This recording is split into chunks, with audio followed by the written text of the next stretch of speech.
Hello and good evening, all. This is Belial's Tea House.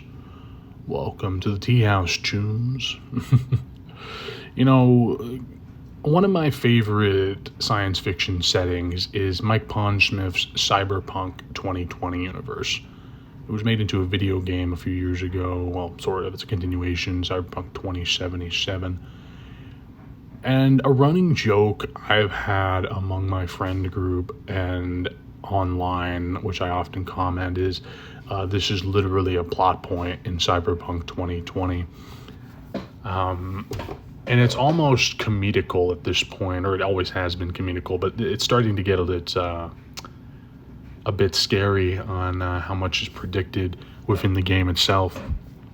Well, the story essentially is that it kind of deviates immediately after World War II from mainstream history with the Arasaka Corporation, which was like this, in the universe, this giant Japanese mega conglomerate, or Gaibatsu, that essentially, and a Gaibatsu, I'm not going to explain what that is here, but if you know, you know, essentially forms a giant mega corporation to restore Imperial Japan. That's the dude's name is Arasaka, and forget his actual, he's the Arasaka.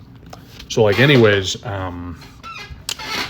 at this time, so that's happening in the East. In America's kind of the same for a while up until the 1990s, when things start to get really bad with interventions in South and Central America, essentially a second Vietnam War, which is where Johnny Silverhand, one of the main characters, was fighting. It was actually in Central America. Anyways, so recently there's been a whole debacle going on in the Gulf of Mexico, or the Gulf of America, I'm sorry.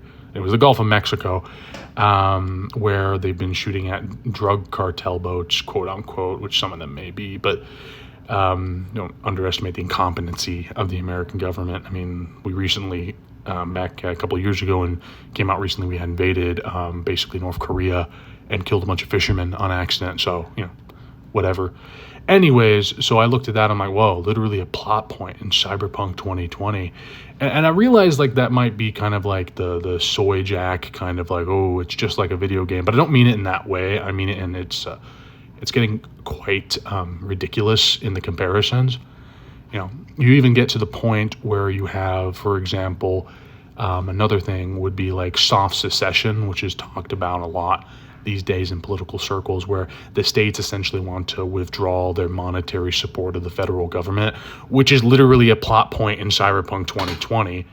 So what happens is the government is actually in the game, or the storyline of the tabletop game is being controlled by this thing called the Gang of Four, which is a bunch of government organizations, the CIA and the FBI and the ATF and all these other guys, who are basically controlling the American government. And in the storyline, they essentially are faking democracy, where they've completely just cut all of the actual institutions of democracy out, and are just rigging elections and basically just controlling everything from behind the scenes. Meanwhile, the mega corporations are also trying to control the United States, and it kind of has a secret kind of background civil war between the megacorps, the Gang of Four, and also the regular actual politicians and people in the democracy were wait, what? But anyways, it turns out that their biggest mistake in the plot line was that they were secretly controlling the stock market, and then the Europeans found out about it and basically just told the whole international community, and it crashes the American economy. So that's kind of an interesting thing that happens, and it leads to mass homelessness, which is a big issue right now with these people called nomads. But yeah, basically every time something weird happens, quote unquote, in today's kind of political climate, I immediately just that is a plot point in Cyberpunk 2020. And I'm starting to think that Mike Pondsmith might just be a time traveler, because it's getting kind of eerie at this point. With the rise of mega corporations, the political ridiculousness that goes on, different meddling in different parts of the world. Quite literally, it just feels like he just predicted a lot of it. But if you go into like the American Civil War plot line, like literally, it's just like that, because the states essentially do a soft secession where like they're not giving like any economic any money, like no monetary stuff to the federal government. They declare themselves free states, and then the government like invades them, and they have like a soft actual civil war. And in 2077, the game, it's kind of after the second conflict of that, and it's like there's Texas, which is the Republic of Texas, Alaska, which is part of like the Pacific Northwest Federation. I forget what it's actually called. And then there's Night City, that's like just sucked up to Arasaka and is like, hey, I'm gonna be a city state now. And then the whole time, like America like has fallen apart, like essentially the government still exists, but now it's the new USA and USA that's literally run by Militech, like a mega corporation. And honestly, that might be where we're headed at this point. And the interesting thing also is, because, like I like studying religion, is that, religion still exists in Cyberpunk 2020. In fact, the most popular religion in Cyberpunk 2020, according to Mike Pondsmith, is Islam. Like, as far as like people who actually believe in like God, it's majoritively Muslims. And then there's also some neo-religions, kind of like stuff you mentioned, especially going on in the UK. They got like neo-druids and stuff like that.